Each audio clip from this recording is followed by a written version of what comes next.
Hi అందరికీ, నేను మీ సుభాష్ని. ఈరోజు రెసిపీ వచ్చేసి క్యాబేజీ కర్రీ ఎలా చేసుకోవాలో ఈజీగా చూపించబోతున్నాను. ముందుగా నా ఛానల్ చూస్తున్నట్లయితే ప్లీజ్ సబ్స్క్రైబ్.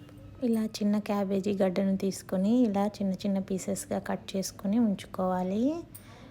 ఈ క్యాబేజీ కర్రీ అనేది ఎవరికి ఇష్టం లేకపోయినా ఇలా ట్రై చేసి చూడండి, చాలా ఇష్టంగా తింటారు. నేను మొత్తం ఇలాగైతే కట్ చేసుకొని ఉంచుకున్నాను. ముందుగా టమాటోలు 6 తీసుకొని వాష్ చేసుకొని ఇలా పెద్ద పెద్ద ముక్కలుగా కట్ చేసుకున్నాను. అదేవిధంగా 2 గ్రీన్ చిల్లీ, కొంచెం కరివేపాకు తీసుకున్నాను. స్టవ్ ఆన్ చేసుకొని ప్యాన్ పెట్టుకొని 2 టేబుల్ స్పూన్ ఆయిల్, అదేవిధంగా 2 టేబుల్ స్పూన్ తాలింపు గింజలను వేసుకుంటున్నాను. ఇవి మొత్తం వేగిన తర్వాత ముందుగా కట్ చేసి ఉంచుకున్న గ్రీన్ చిల్లీ, అదేవిధంగా కరివేపాకు రెమ్మలను మొత్తం వేసుకొని వేయించుకుంటున్నాను.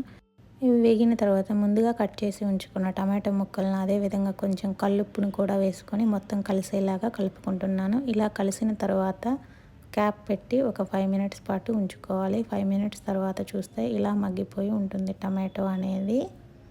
ఈ టమాటో అనేది మగ్గిన తర్వాత 2 టేబుల్ స్పూన్ జింజర్ గార్లిక్ పేస్ట్ని కూడా వేసుకుంటున్నాను. ఇలా వేసుకున్న తర్వాత లైట్గా వేయించుకోవాలి. ఇలా వేయించుకోవడం వల్ల పచ్చివాసన అనేది పోతుంది.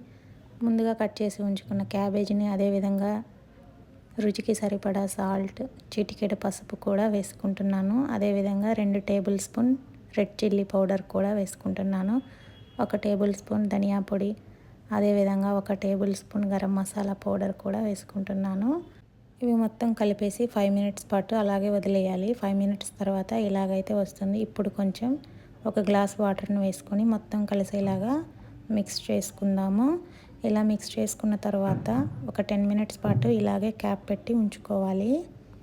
తర్వాత ఇలాగైతే మనకి దగ్గర పడుతుంది. ఈ టైంలో మనం ముందుగా కట్ చేసి ఉంచుకున్న కొత్తిమీర అనేది కొంచెం చల్లుకొని మొత్తం కలిసేలాగా కలుపుకుందాం. ఇలా కలపడం వల్ల మొత్తం కలిసిపోతుంది. ఇప్పుడు దీన్ని 5 మినిట్స్ పాటు క్యాప్ పెట్టుకొని అలాగే వదిలేద్దాం. మనకి ఎంతో రుచికరమైన క్యాబేజీ కర్రీ అయితే రెడీ అయిపోతుంది.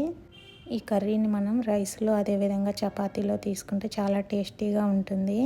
Thank you for watching. Please subscribe.